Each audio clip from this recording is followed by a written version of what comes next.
શિયાળાની સિઝનમાં મિત્રો આપણા બોડીમાં કફ જામી જવાની સંભાવના ઘણા બધા લોકોને થતી હોય છે અને કફના કારણે ઉધરસની સમસ્યા થતી જ હોય છે। એટલે કે ઉધરસની મિત્રો હું વાત કરું તો ખાસ કરીને આપણે રાત્રે સૂવા જઈએ ત્યારે ખૂબ વધારે પડતા પ્રમાણમાં આવતી હોય છે અને સવારે જ્યારે ઉઠીએ આ બે સમયગાળો એવો છે મિત્રો કે જ્યારે વધારે પડતી ઉધરસ આવવાની સમસ્યા મિત્રો થતી હોય છે।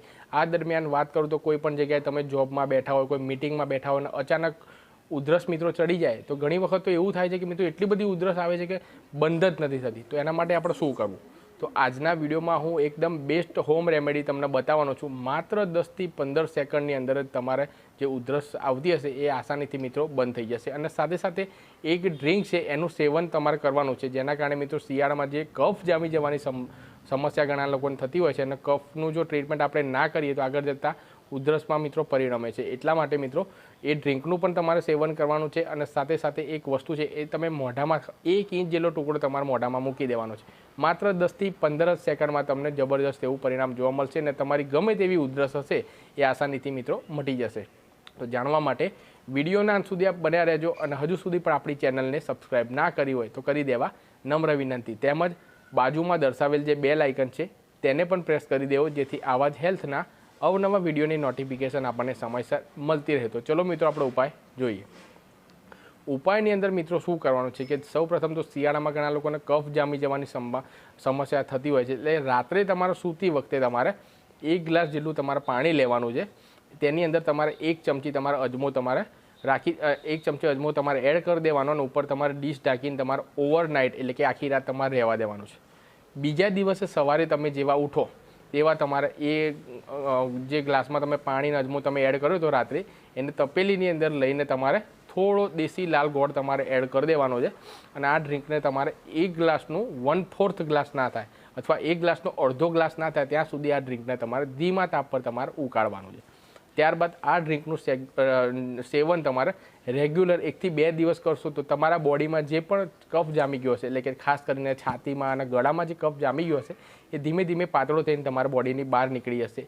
એટલે મિત્રો જો તમને કફની સમસ્યા થઈ હોય તો તમારે આ ડ્રિંકનું તમારે સેવન કરવાનું, જેનાથી મિત્રો ઉધરસથી પણ તમે બચી શકો છો। કફ જો વધારે બોડીમાં જામી જાય તો મિત્રો ઉધરસમાં પરિણમે, એટલે કે કફ જો થોડો ઘણો થઈ ગયો તો આ ડ્રિંકનું તમારે નાનાકોટી તમારે સેવન કરી દેવાનું, જેનાથી મિત્રો ઉધરસ થાય જ નહીં।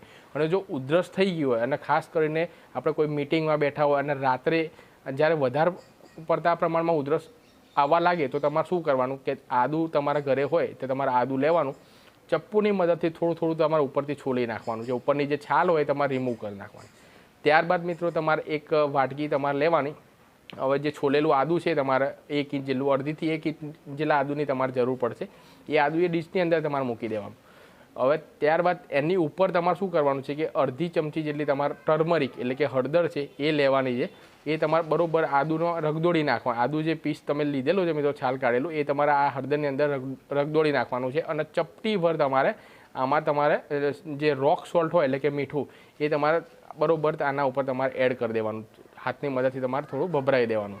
હવે આદુનો જે આ પીસ છે હળદર અને મીઠાવાળો એ તમે જેવી તમારે ઉધરસ આવે એટલે કે અચાનક ઘણા લોકોને જે વધારે ઉધરસ આવી જતી હોય છે રાત્રે, એટલે કે આ નાનો પીસ તમારે પથારીની બાજુમાં રાખવાનો અને જેવી વધારે પડતી ઉધરસ ચાલુ થઈ જાય એવું ફક્ત મોઢામાં તમારે આ આદુનો ટુકડો તમારે મૂકી દેવાનો। 10 થી 15 મિનિટ સુધી તમારે મોઢામાં રાખવાનો મિત્રો, ચાવીને તમે ઉતારી નથી દેવાનું। આ બાબતનું તમારે પાછું ખાસ ધ્યાન રાખવાનું છે કે જે આદુનો પીસ લીધો એ મોઢામાં રાખ્યો છે અને ધીમે ધીમે ધીમે તેનો જે રસ છે ધીમે ધીમે ઘૂંટડે કરીને તમારે અંદર ઉતારવાનો છે, જેનાથી મિત્રો માત્ર 10 થી 15 સેકન્ડમાં તમને રિઝલ્ટ જોવા મળશે અને ગમે તેવી જે ઉધરસની સમસ્યા છે એ મિત્રો આસાનીથી દૂર થઈ જશે। એના માટે કોઈ પણ પ્રકારની તમારે ટેબ્લેટ પણ નહીં લેવી પડે કે કોઈ પણ પ્રકારની સિરપ પીવાની પણ મિત્રો જરૂર નહીં પડે, એટલું ઇફેક્ટિવ આ હોમ રેમેડી છે।